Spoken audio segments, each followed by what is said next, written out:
This is a basic airplane. I want you to look at those two airplanes right there. And they're the same airframe, but their wheels are different because these retract. They pull up inside the airplane, okay, when I'm flying, so to go a little bit faster. Those are down. Those are basically trainer airplanes. This has a little more horsepower, and it has a different propeller kind of control. So I got the ability to you can think of it as shifting. It's not really shifting, but you can think of it as that. And then it allows me to set the propeller for climbing or for cruising or whatever I need it to do.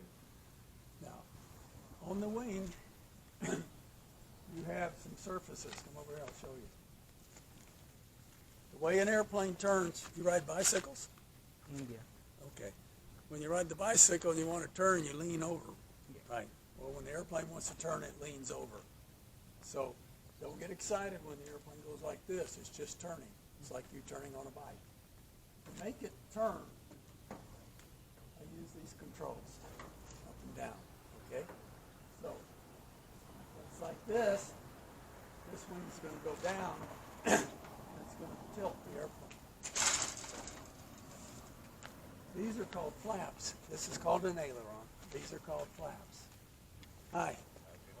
The flaps change the shape of the wing. Now, if we come up and look at the end of the wing, you can kind of see that it's a longer distance over the top than it is across the bottom.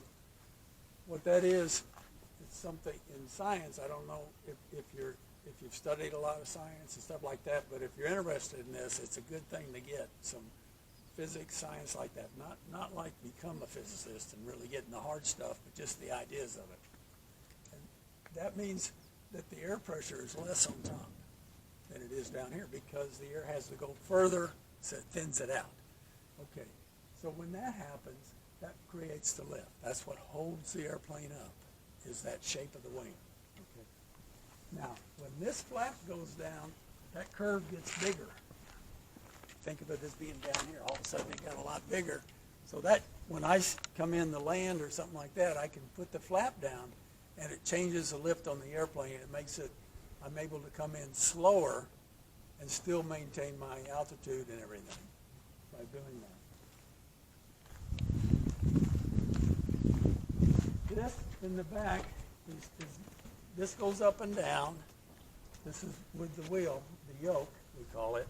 I pull it forward and back, and this will go up and down. And that changes the attitude of the airplane, points it up and down. And if we don't have a lot of power left, it's the only way I have of climbing. But if I have power available, it's smoother to climb by adding power than doing this. Okay. This is called a rudder. Now, a lot of people, they start off thinking that's what turns the airplane, but it's not. All it is for is to line the airplane up. So when I make a turn, the airplane won't be lined up with the turn. It'll be still trying to stay over here.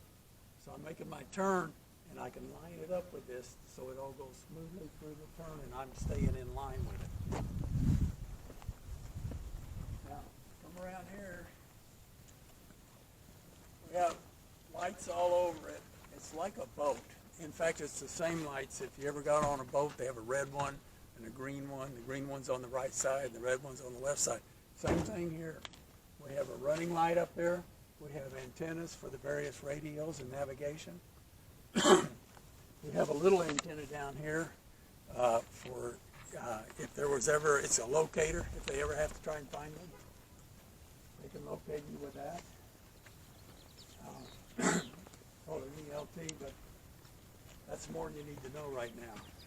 This little thing right here, when I go slow, it'll push up like this and it'll turn on a light. That'll tell me I'm getting close to a stall. A stall, it sounds scary. If the wing doesn't have enough lift to hold the airplane up, but it's not. Well, all that happens is it doesn't have enough lift and it starts to go down like this, and all of a sudden it's going faster and it has enough lift and it flies. So it's like when you take lessons, if you take lessons, you will find the stalls where everybody kind of gets all puckered up and worried, but they just go, let it come down like that. Got fuel tanks on each side, 25 gallons to a side. That'll take this plane, because it's very efficient, over 5 hours of flying. Okay. So as an example, my wife is a park ranger at Yellowstone Park in the summers. Okay. I just came back. I go back and forth to see her. I fly to Yellowstone Park in this, and it's 2 days to drive there. It's 6 hours of flying time. I go 3 hours, I take a break, I go 3 more hours. So I get there in time for a late lunch. There's the propeller. The propeller is like the wing. If you look at the end of it, it's further on one side than the other. So it's making lower pressure on one side and higher pressure on the other. That's how it pulls the forward.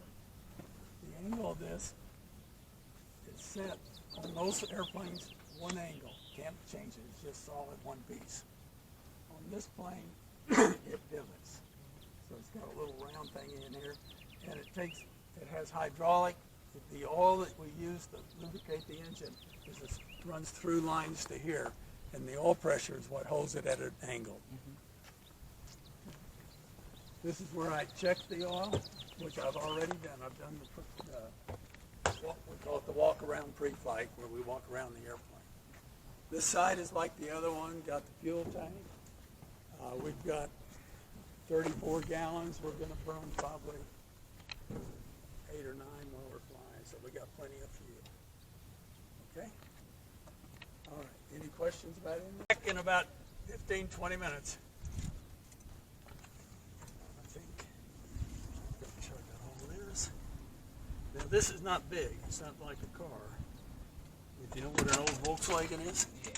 It's about that size. Yeah. Okay. Right up there for a minute. Okay, we're getting ready. You can go inside there.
My baby girl's taking off.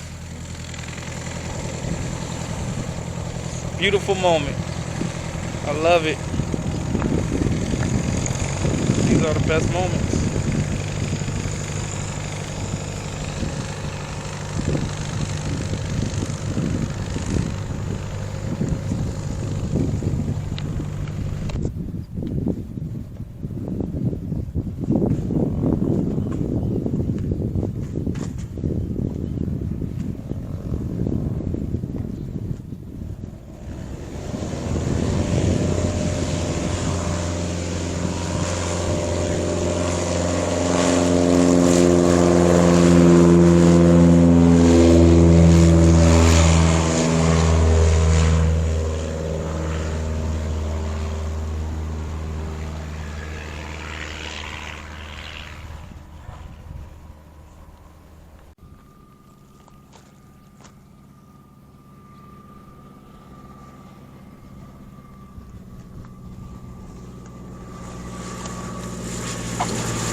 We got a future pilot to make. Oh yeah.